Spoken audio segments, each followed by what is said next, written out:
Komisi Pemberantasan Korupsi menggeledah kantor SDM dan menyita beberapa dokumen pada hari Senin kemarin. Kini KPK telah menetapkan tersangka.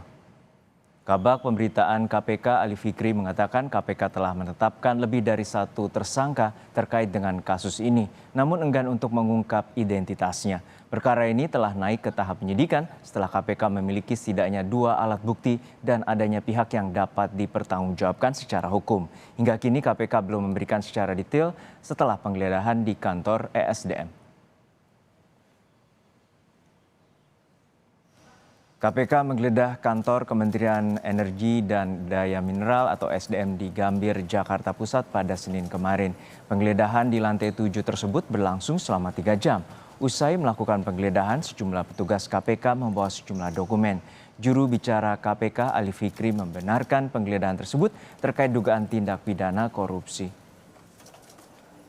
Kita menuju ke gedung KPK bersama jurnalis Kompas TV Taufik Riyadi. Taufik, penggeledahan di Kemen SDM kemarin benarkah terkait dengan dugaan kasus korupsi tunjangan kinerja?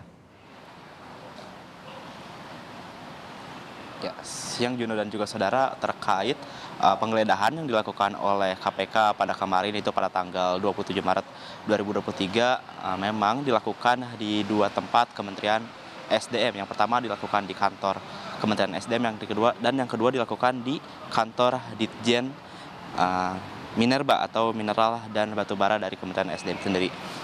Kabag Pemberitaan dari KPK Ali Fikri membenarkan bahwa terjadinya pemeriksaan atau penggeledahan dengan dugaan kasus korupsi dengan perkara adalah pemotongan tunjangan kinerja ASN yang berada di Kementerian SDM. Lalu juga seperti diketahui saudara bahwa kemarin kurang lebih pemeriksaan terjadi sekitar kurang lebih 3 jam di Kementerian SDM maupun di kantor Ditjen Minerba. Dari setelah penggeledahan, rombongan KPK keluar dengan membawa 2 koper yang diduga berisi beberapa dokumen seperti surat kerja dari para pegawai dan juga adanya juga tentang dokumen mengenai tunjangan kinerja. Lalu juga saudara, Kabag Pemberitaan Ali Fikri juga mengatakan kepada para awak media bahwa dugaan korupsi ini berkisar sekitar jumlahnya sekitar puluhan miliar rupiah dan pihak KPK sendiri sudah menetapkan tersangka namun belum diungkapkan kepada publik karena kami sendiri dari pihak wartawan masih menunggu pernyataan resmi atau rilis ataupun konferensi pers yang akan dilaksanakan oleh KPK yang kemungkinan akan dilaksanakan pada hari ini karena KPK biasanya setelah melakukan penggeledahan ataupun OTT akan melakukan rilis kurang lebih 1 kali 24 jam. Lalu untuk dugaan korupsi tersebut diduga hasil korupsi itu dana yang diduga berkisar sekitar puluhan miliar rupiah ini digunakan untuk pribadi, lalu juga digunakan untuk kepemilikan aset dan juga ada juga untuk kepemilikan operasional.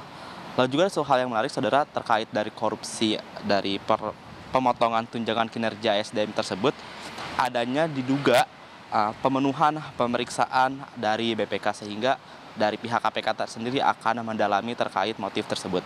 Lalu juga selain itu akan didalami juga terkait keterikatan atau juga kesambungan antara Kementerian Keuangan dan juga BPK. Untuk tahap ini KPK terkait kasus pemotongan tunjangan kinerja masih sedang tahap penyelidikan karena KPK sendiri sudah mendapatkan barang bukti dan juga adanya orang yang dapat dipertanggungjawabkan secara hukum. Lalu juga di sisi lain Menteri ESDM yaitu Arifin Tasrif membenarkan terjadinya penggeledahan di kantor SDM. Ia juga mengatakan bahwa benar terjadinya ada penggeledahan namun tidak membenarkan adanya korupsi. Lalu juga Arifin Tasrif mengatakan akan menghormati segala proses hukum yang akan dijalankan oleh KPK. Juno. Taufik, untuk saat ini pasca penggeledahan apakah sudah ada informasi terkait tersangka yang akan ditetapkan oleh KPK? Ya, Juno dan juga saudara, untuk saat ini kami masih menunggu rilis resmi ataupun juga konferensi pers dari pihak KPK. Untuk saat ini pihak KPK masih belum memberitahukan kepada awak media kapan akan dilaksanakan konferensi pers. Namun kemarin Kabag Pemberitaan Ali Fikri mengatakan bahwa setidaknya ada lebih dari satu tersangka atas kasus perkara pemotongan tunjangan kinerja dari Kementerian SDM tersebut. Namun tentunya masih kami akan perbarui kembali seperti apa, apakah benar lebih dari satu tersangka terkait korupsi, mengingat jumlah dari korupsi tersebut cukup besar, yaitu sekitar puluhan miliar rupiah. Dan juga kemarin kita lihat bahwa setelah penggeledahan dari pihak rombongan KPK membawa 2 koper yang dokumennya cukup banyak. Namun sekali lagi saya sampaikan bahwa nantinya akan kami perbarui lagi informasinya terkait siapa saja tersangka yang akan diumumkan kepada KPK terkait pemotongan tunjangan kinerja dari Kementerian SDM, Juno. Baik, terima kasih atas laporan lengkap Anda, Taufik Riyadi dari Gedung KPK Jakarta.